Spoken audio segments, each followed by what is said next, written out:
testament d'Acher sur les deux faces de vice et vertu. Transcription du témoignage d'Acher, des choses qu'il dit à ses fils à la 120e année de sa vie. Il était encore en santé quand il leur dit: Vous enfants d'Acher, écoutez votre père et je vous dirai tout ce qui est juste en regard de Dieu, concernant les deux voies que Dieu donna aux fils des hommes, les deux pensées pour deux actions, les deux places pour deux fins. Et par conséquent, toutes choses vont par deux, l'une correspondant à l'autre. Il y a deux voies par lesquelles deux pensées vont dans nos poitrines pour différencier le bien du mal. Si l'âme prend plaisir au bien, alors toutes ses actions seront droites, et penser qu'elle pêche. Elle se repent aussitôt, ayant placé son esprit dans la droiture et excluant la malice, elle renverse aussitôt le mal et déracine le péché. Si sa pensée est disposée au mal, toutes ses actions seront mauvaises, elle se détourne du bien et détient le mal en elle, car Béliar la domine, elle dénaturera en mal ce qu'elle fait de bien, et chaque fois qu'elle commence à faire bien, elle amène la fin de son action à faire mal en vue de remplir le trésor du mal par du poison de l'esprit du mal. De l'âme qui dit du bien de quelqu'un qui cause du mal, la fin de son action conduit à la tromperie. De l'homme qui n'a aucune pitié et rend le mal pour le mal, cela a deux aspects mais le tout est mauvais. De l'homme qui aime quelqu'un qui fait le mal, qui cohabite s'implique avec le mal et choisirait de mourir pour sa cause, même pour une mauvaise raison, en cela il y a deux aspects mais le tout est mauvais, car bien qu'il y ait de l'amour, ce n'est que méchanceté qui cache le mal, cela semble être bon mais la fin de l'action apporte le mal.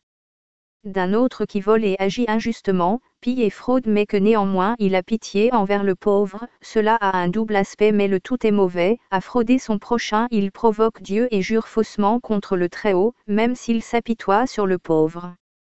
Le Seigneur qui a édicté la loi le situe au néant pour provoquer et se moquer du pauvre dont il souille l'âme et rend le corps joyeux, il tue beaucoup et a pitié de peu.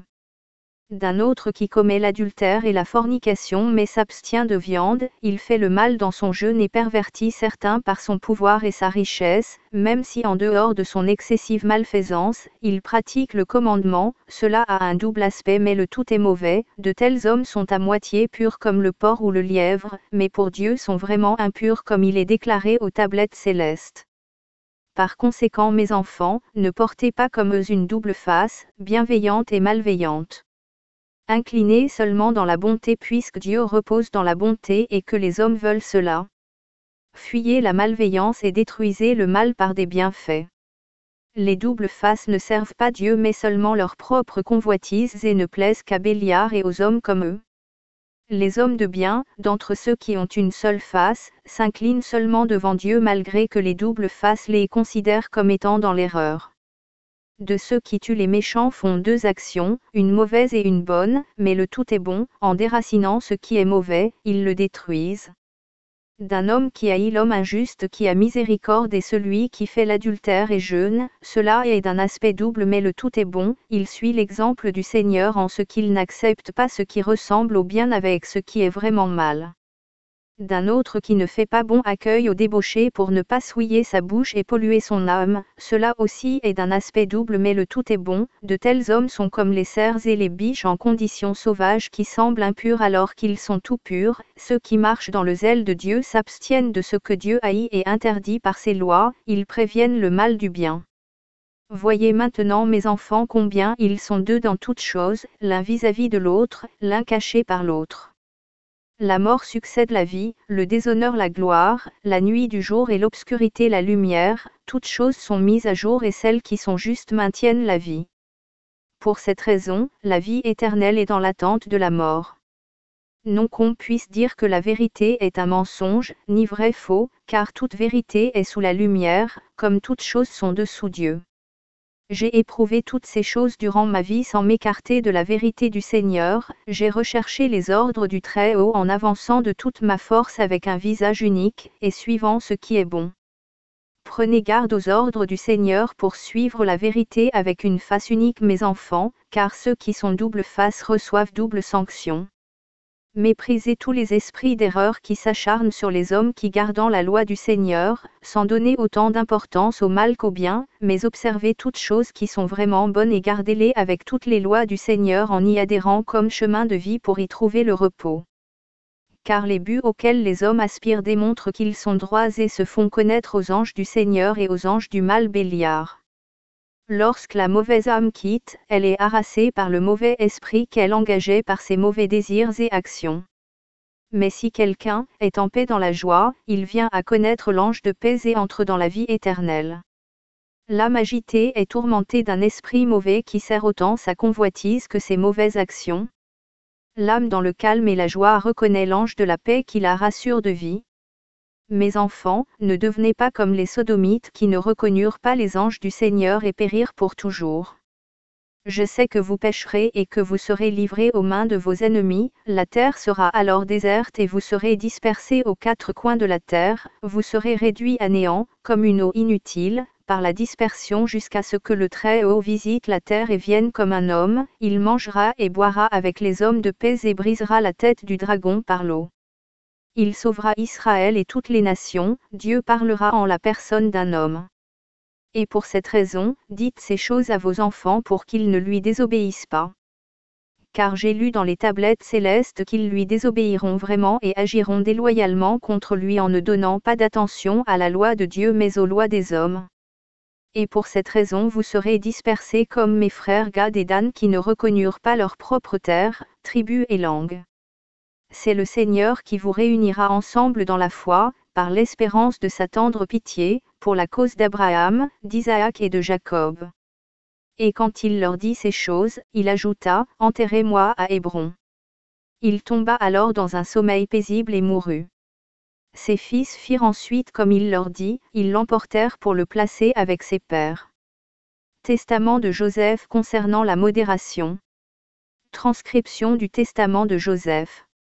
Il était sur le point de mourir quand il appela ses enfants avec ses frères ensemble et leur dit: Mes enfants et frères, écoutez Joseph, bien-aimé d'Israël. Mes fils, portez l'oreille à votre père. De ma vie je n'ai pas dévié de la vérité du Seigneur malgré avoir vu la jalousie et la mort. Le Seigneur m'aima mais mes frères, eux, me détestèrent. Ils voulurent me tuer mais le Dieu de mes pères me protégea. Ils me laissèrent au fond d'un puits mais le Très-Haut me remonta en haut. Je fus vendu comme un esclave mais le Seigneur me rendit libre. Je fus pris en captivité mais sa main forte m'aida. J'étais gardé affamé mais le Seigneur lui-même me nourrit. J'étais seul mais Dieu me réconforta. J'étais malade mais le Très-Haut me visita. J'étais prisonnier mais le Sauveur montra faveur envers moi. Je fus enchaîné, il me relâcha. Face aux calomnies, il plaida ma cause. Face aux paroles amères des Égyptiens, il me secourut. Face à la jalousie et tromperie, il m'exalta. Quand Potiphar, le chef cuisinier de Pharaon, me confia sa maison, j'affrontai une honteuse femme qui me pressait de pécher avec elle, mais le Dieu d'Israël mon père me protégea contre la brûlure du feu, je fus mis en prison et je fus frappé et ridiculisé, mais le Seigneur m'accorda la grâce de trouver faveur aux yeux du gardien de prison, car il n'abandonne en rien ceux qui le craignent, que ce soit dans les ténèbres, dans les chaînes, dans les agitations, dans les nécessités. Dieu n'a pas honte comme l'humain, il n'a pas peur comme le Fils d'humain, il n'est pas faible comme celui qui naît de la terre, ni ne peut être mis de côté, mais dans tout lieu il est proche et réconforte de diverses manières, ne s'éloignant qu'un peu pour tester la motivation de l'âme. Il me montra son approbation dans les 10 tentations, et j'endurai chacune d'elles, car l'endurance est un puissant contrôle et la patience apporte de nombreuses bonnes choses. Combien de fois l'Égyptienne ne m'a-t-elle pas menacée de mort, combien de fois ne m'a-t-elle pas punie parce que je ne voulais pas sa compagnie? Et elle m'appelait encore pour me menacer, disant, tu seras seigneur sur moi et sur tout ce qui est mien, si tu te donnes à moi tu seras comme notre maître. Alors je me souvenais des paroles des pères de mon père Jacob et j'entrai dans ma chambre prier le Seigneur. J'ai jeûné pendant 7 années. Pour mon maître, je passais comme quelqu'un qui vit délicatement luxueusement, car ceux qui jeûnent pour la cause de Dieu reçoivent une gracieuse figure, je ne buvais pas de vin qui m'était donné en l'absence du maître, et ne prenais pas de nourriture à 3 jours d'intervalle, la donnant aux pauvres et aux malades. Je me levais de bonne heure pour prier et pleurer Dieu pour l'Égyptienne de Memphis qui me dérangeait sans cesse. La nuit elle venait vers moi sous prétexte de visite, au début parce qu'elle n'avait pas d'enfant mâle et feignait me prendre comme son fils. Je priai le Seigneur et elle porta un enfant mâle. Pour un temps elle m'embrassait comme un fils, ne sachant pas qu'en toute fin elle cherchait à me faire tomber dans la fornication, et lorsque je m'en aperçus, j'en fus peiné à mourir, je revins à moi quand elle partit et je me lamentai pour elle plusieurs jours de voir sa tromperie et son mensonge. Je lui déclarai les paroles du Très-Haut si par hasard elle se détournerait de sa mauvaise convoitise. Combien de fois m'a-t-elle flatté de mots d'homme saint sous la ruse de son discours, louant ma chasteté devant son mari tandis qu'elle souhaitait me détruire quand nous étions seuls. Elle me louangeait ouvertement de chaste, me disant en secret, « Ne crains pas mon mari qui est persuadé de ta chasteté, personne ne pourra lui parler de nous, car il ne le croirait pas. » À cause de ces choses je me couchais sur le sol dans un sac de toile à supplier le Seigneur Dieu de me délivrer de l'Égyptienne. Et parce qu'elle ne prévalait nullement, elle revenait vers moi sous l'argument d'instruction de connaître la parole du Seigneur et me dit, « Si tu voulais que je laisse mes idoles, sois persuasif envers moi et je convaincrai mon mari de quitter ses idoles et nous marcherons dans la loi de ton Seigneur. » Le Seigneur ne veut pas de ceux qui le vénèrent dans l'impureté, et ceux qui font l'adultère ne lui plaisent pas. Lui dis-je. Elle gardait son calme, languissant de réaliser son mauvais désir, et je me livrais encore au jeûne et à la prière pour que le Seigneur me délivre d'elle. Une autre fois elle me dit, « Si tu ne fais pas l'adultère, je tuerai mon mari et te prendrai légalement comme mari. » Entendant ça je déchirai mon vêtement et dis, « Respecte le Seigneur femme. Ne fais pas cette méchanceté de crainte de ta totale destruction, car je déclarerai cette trahison à tout le monde. » Elle prit peur et elle me supplia de n'en parler à personne et partait m'apaiser avec des présents en m'envoyant tout délice des fils d'hommes. Lorsqu'elle m'envoya de la nourriture imbibée d'artifice, je regardai l'eunuque entrer la portée et j'eus la vision d'un homme terrifiant porter une épée sur un plateau et compris que son plan était de tromper mon âme. Lorsqu'il sortit, je pleurais, ne goûtant à rien de sa nourriture. Le lendemain, elle vint voir la nourriture et me dit, « Qu'est cela de n'avoir pas mangé la nourriture? C'est parce que tu l'as remplie de mort? Comment peux-tu dire, je n'approche pas des idoles mais du Seigneur seul? Apprends que le mal de l'infidèle n'a aucun pouvoir sur ceux qui révèrent Dieu dans la chasteté.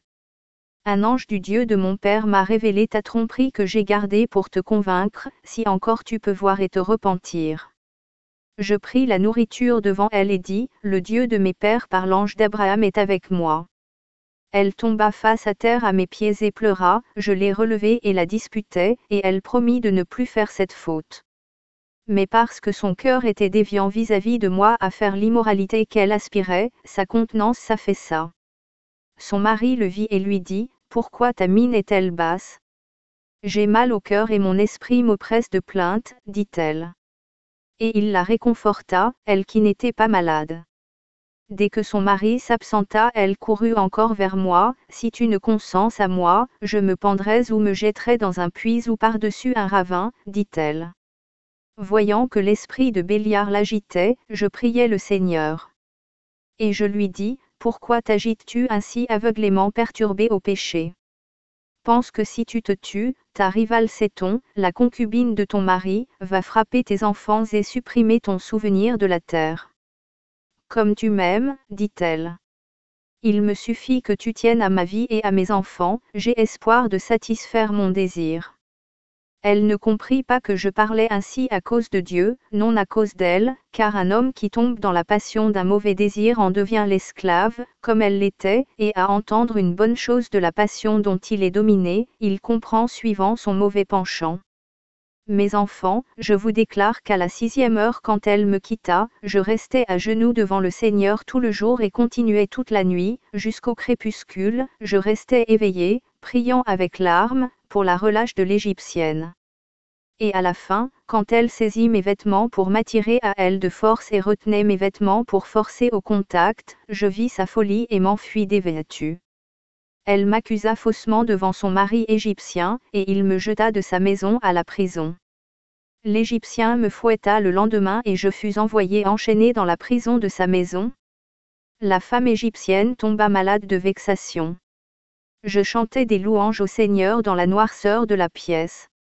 D'une voix joyeuse je glorifiais mon Dieu, car j'avais échappé à l'Égyptienne grâce à un prétexte.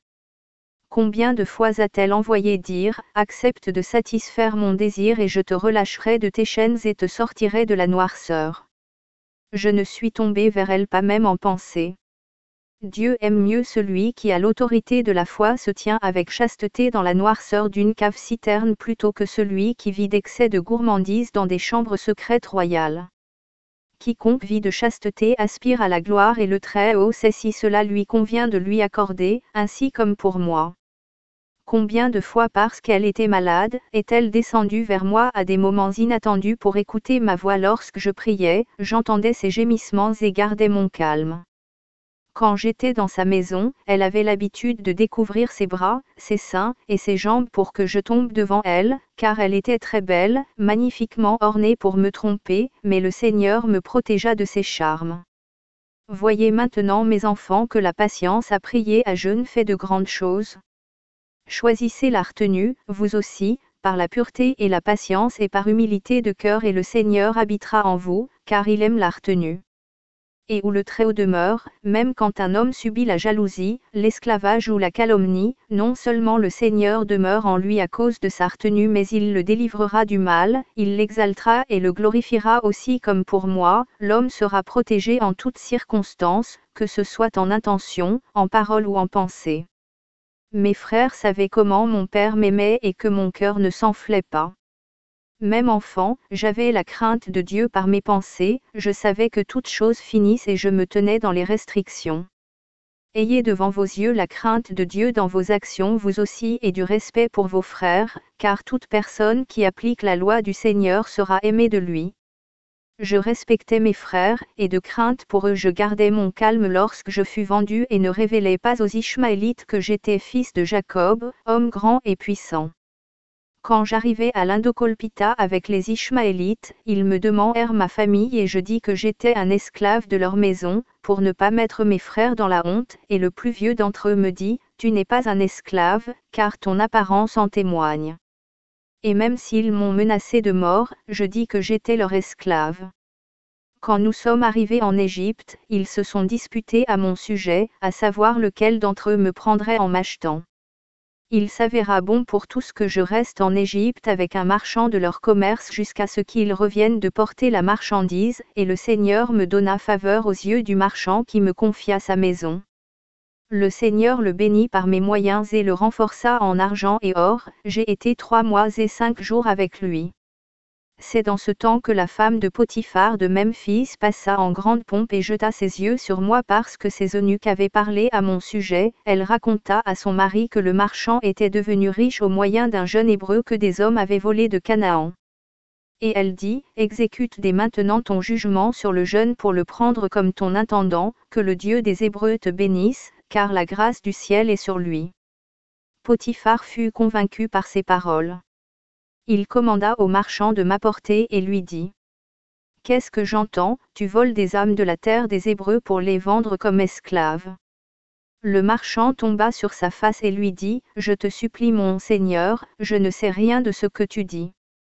Depuis quand cet Hébreu est ton serviteur, dit-il. Les Ishmaélites me l'ont confié jusqu'à ce qu'il revienne. Il ne le crut pas et commanda qu'il soit déshabillé et frappé. Et comme il persistait, Potiphar dit, amenez le jeune. Quand je fus amené, j'obéis au chef de 3e rang des eunuques de Pharaon et chef de tous les eunuques, ayant femmes, enfants et concubines. Il me prit à part et me dit, es-tu un esclave ou libre? Un esclave, dis-je. De qui es-tu esclave? Me demanda-t-il. Des Ishmaélites, dis-je. Comment es-tu devenu leur esclave? Ils m'ont acheté de Canaan, dis-je. Il ne me crut pas et dit, tu mens. Il commanda que je sois déshabillé et frappé. La femme de Memphis regardait par une fenêtre quand on me frappait et elle envoya dire à son mari, ton jugement est injuste, car tu punis comme un brigand un homme libre qui a été volé. Et comme je ne donnais aucune réponse même frappé, il commanda qu'on me garde en surveillance, jusqu'à ce que les propriétaires du garçon reviennent, dit-il. Et sa femme dit, pourquoi mettre en prison ce noble enfant qui attend après toi d'être remis en liberté? Elle espérait me voir dans le désir des choses du péché que j'ignorais encore. Et il dit à sa femme, ce n'est pas l'usage des Égyptiens de prendre ce qui appartient aux autres avant qu'une preuve soit donnée. Il parlait à propos du marchand, et me concernant, je devais être emprisonné. 24 jours après, les Ishmaélites revinrent et avaient entendu que Jacob mon père se lamentait à cause de moi. Ils me dirent, comment se fait-il que tu dises être un esclave, alors que voici, nous avons appris que tu es le fils d'un grand homme de la terre de Canaan et que ton père s'afflige dans un sac de toile à cause de toi. J'allais encore pleurer mais je me retins pour ne pas mettre mes frères dans la honte. Et je dis, je ne sais pas, je suis un esclave. Ils furent d'avis de me vendre afin que je ne sois pas trouvé entre leurs mains, car ils craignaient que Jacob fasse venir sur eux une vengeance mortelle, car on avait entendu qu'il était puissant avec le Seigneur et avec les hommes. Le marchand leur dit de me relâcher du jugement de Potiphar et ils allèrent me réclamer, disant, nous l'avons acheté contre de l'argent. Alors il nous renvoya. La femme de Memphis me pointa à son mari pour qu'il m'achète et dit, j'ai entendu qu'il le revende. Elle envoya un eunuque demander aux Ishmaélites de me vendre mais l'eunuque ne voulut pas m'acheter et repartit après les avoir testés. Il ne voulait pas faire affaire à eux. L'eunuque fit savoir à sa maîtresse qu'il demandait un gros prix pour leur esclave, et elle envoya un autre eunuque en disant, même s'il demande 2 mines d'or, fais attention de ne pas gaspiller l'or, achète seulement le garçon et apporte-le vite. Il leur remit 80 pièces d'or et dit à sa maîtresse que 100 avaient été données contre moi. Je vis ça et gardai mon calme pour que l'eunuque ne soit pas puni. Voyez mes enfants quelle grande chose j'endurais pour que je ne mette pas mes frères dans la honte. Vous aussi aimez-vous les uns les autres avec grande endurance, et cachant les fautes les uns des autres, car Dieu se plaît dans l'unité des frères et la disposition d'un cœur résolu à l'amour. Car lorsque mes frères arrivèrent en Égypte, je leur remis leur argent sans rien leur reprocher, et même que je les réconfortais. Je les aimais plus encore après la mort de Jacob. Et pour toutes les choses qu'il commanda, j'en faisais plus encore, et ils s'émerveillèrent. Je ne pouvais pas supporter qu'ils s'affligent pour la moindre chose et leur donnais tout ce que j'avais sous ma main. Leurs enfants étaient mes enfants, et mes enfants étaient comme leurs serviteurs, leur vie était ma vie, toute leur souffrance était ma souffrance, et chacune de leurs maladies était mon infirmité. Ma terre était leur terre, mon conseil leur conseil. Je ne m'enflais pas d'arrogance parmi eux à cause de ma gloire terrestre mais j'étais parmi eux comme l'un des derniers. Marchez dans les préceptes du Seigneur, mes enfants, car il vous exaltera en vous bénissant des bonnes choses pour toujours et à jamais. Et si quelqu'un cherche à vous faire du mal, faites pour lui de bonne volonté une prière pour qu'il soit déchargé par le Seigneur de tout mal. Et voici, voyez par la persistance comment je pris pour femme la fille de mon maître, et avec elle, 100 talents d'or me furent donnés, car le Seigneur fit en sorte qu'il me soit utile. Il me donna aussi la beauté comme une fleur par-delà les plus belles d'Israël, et il me conserva force et beauté en âge avancé, car j'étais comme Jacob en toutes choses. Et aussi mes enfants entendaient les visions que je vis, il y avait 12 cerfs qui se nourrissaient, 9 étaient séparés et les 3 autres dispersés sur la terre.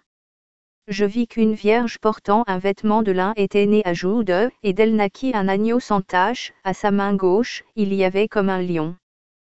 Toutes les bêtes se précipitèrent contre lui mais l'agneau les maîtrisa, il les détruit et les foula aux pieds, les anges se réjouirent ainsi que les hommes et toute la terre grâce à lui. Ces choses prendront place en leur saison dans les derniers jours.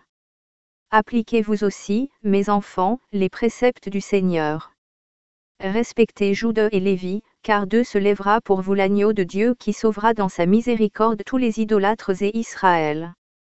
Son royaume qui est un royaume éternel ne sera pas ébranlé, non comme mon royaume qui viendra parmi vous à sa fin comme un hamac de surveillants disparaît en fin d'été. Car je sais que les Égyptiens vous affligeront après ma mort, mais Dieu défendra votre cause et vous conduira vers ce qu'il a promis à vos pères. Emportez aussi mes os avec vous, car lorsque mes os seront pris, le Seigneur sera pour vous lumière et béliard l'obscurité des Égyptiens. Rapportez votre mère Zilpa pour la placer près de Rachel vers la piste. Et quand il dit ces choses, il étendit ses pieds et dormit du long sommeil. Tout Israël et toute l'Égypte le pleurèrent d'une grande plainte, car il avait été avec les Égyptiens comme avec ses proches membres et leur avait montré de la bienveillance, les ayant aidés dans tout travail, conseil et affaires. Testament de Benjamin concernant la conscience pure. Transcription des paroles que Benjamin prononça à la 120e année de sa vie. Il embrassa ses fils et dit: Je naquis dans la 100e année de Jacob comme Isaac le fut d'Abraham. Rachel mourut à ma naissance et je tétai le lait de Bila sa servante. Après que Rachel ait donné naissance à Joseph, elle resta infertile 12 années, elle pria le Seigneur par un jeûne de 12 jours puis elle conçut et me porta. Notre père aimait chèrement Rachel et pria pour avoir 2 fils d'elle. Je fus appelé Benjamin, qui est le fils des jours. Quand mon frère Joseph me reconnut lorsque je suis arrivé en Égypte, il me dit: Qu'ont-ils dit à mon père pour m'avoir vendu? Ils ont trempé ton manteau dans le sang et envoyèrent dire: Regarde si c'est le manteau de ton fils, dis-je.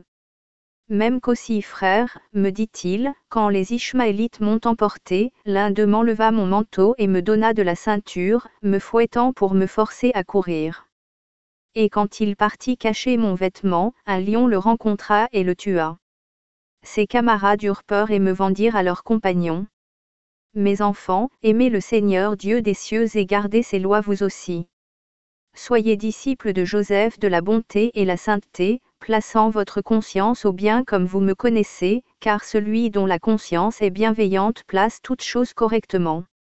Craignez le Seigneur pour aimer votre prochain, même si les esprits de Béliar vous tirent dans l'erreur de la méchanceté, mais ne laissez aucune méchanceté vous dévier pour avoir domination sur vous comme cela n'a pas eu le dessus sur mon frère Joseph.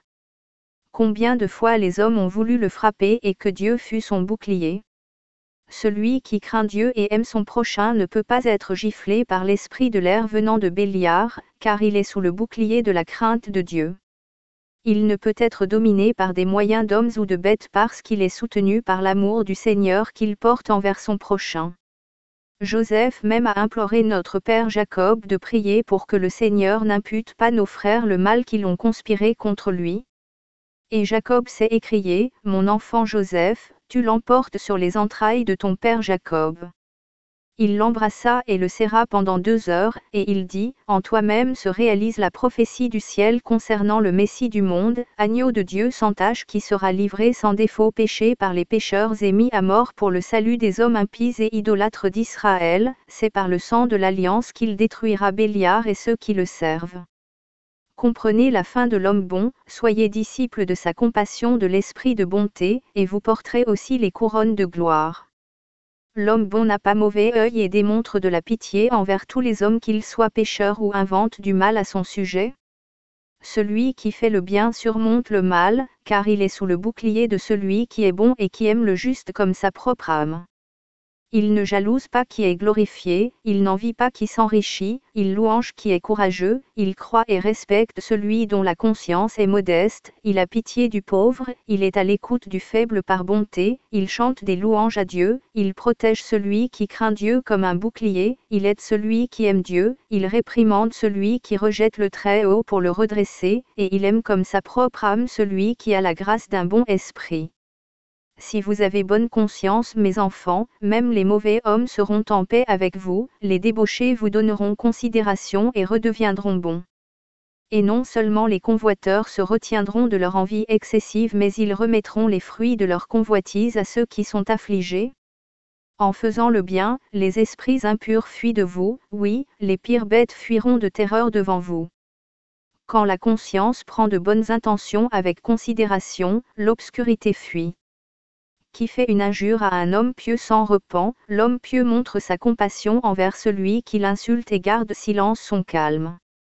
Le juste prie pour celui qui trahit un juste. Et même si pendant un temps il est humilié, il paraîtra plus illustre par la suite, comme il arriva à mon frère Joseph.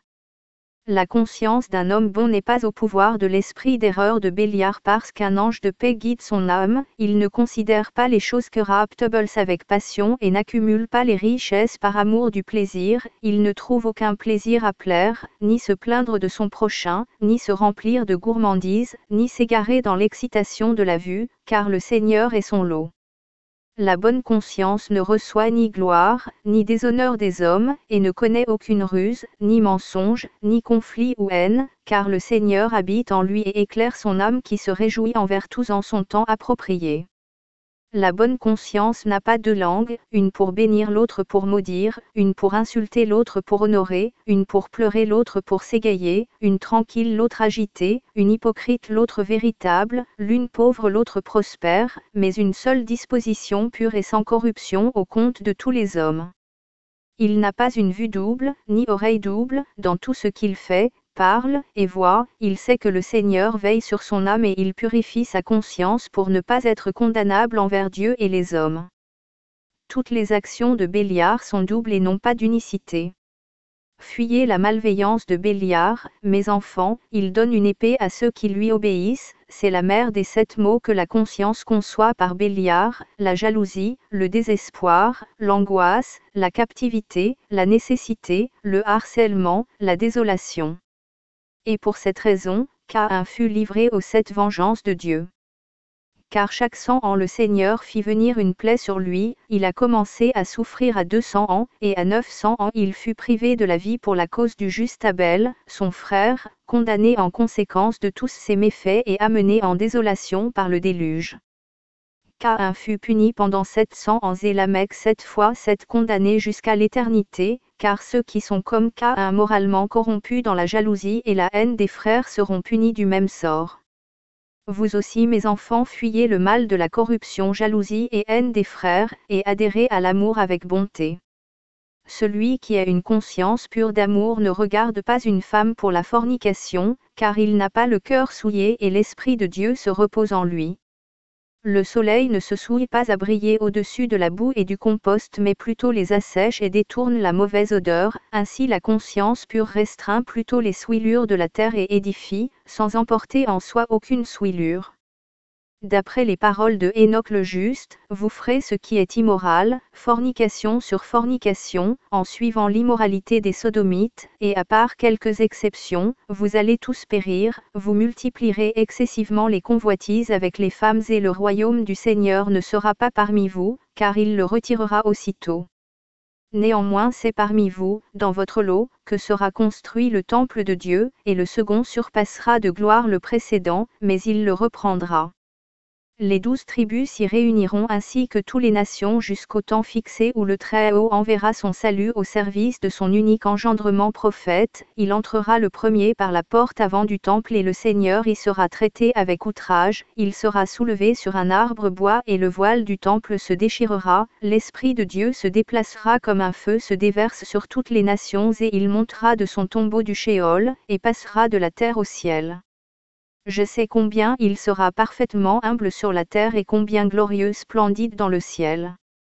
Lorsque Joseph était en Égypte, je languissais de voir son visage et l'aspect de sa contenance, et grâce aux prières de Jacob, je le vis, éveillé comme en plein jour, exactement comme il était, entièrement dans sa forme.